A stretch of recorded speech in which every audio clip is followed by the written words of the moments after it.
of 20,000 accumulate to 21,000 compounded semi-annually for 3 years. The first thing is, what is the rate?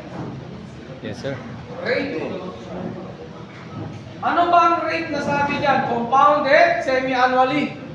So, I will be equal to R over 2. Okay?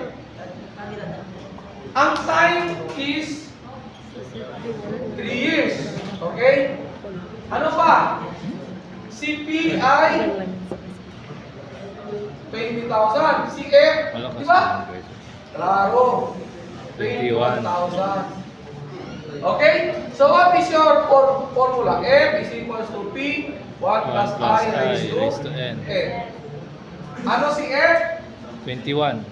Diba? 21,000 equal to 20,000 times 1 1 plus rate.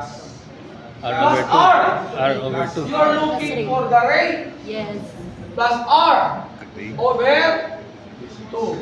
Ba't palagi? Okay? Times, Apo. ano si N? 2 times? Nabigay na to kay Sir. 2 times 2 times? 2. 3. 3 times 2. Tama na, 3.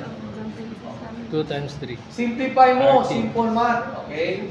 So you will have 1 plus R raised to 6 equal to 21 Kaya divided by Sayo. Kaya, 20,000. ano, wala. And then what will you do?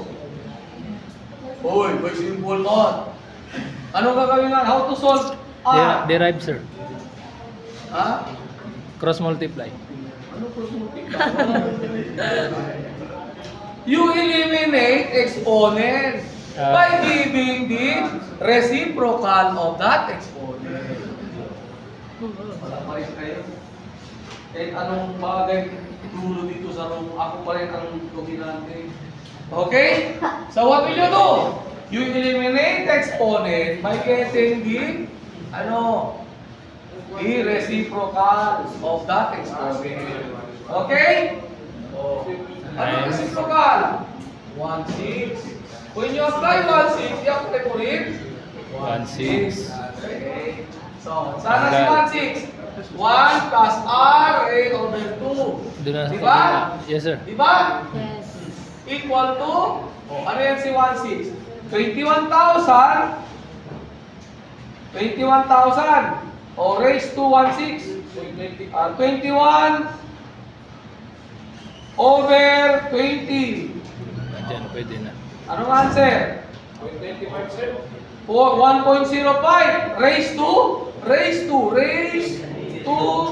1 over 6. Anong answer? 1.0.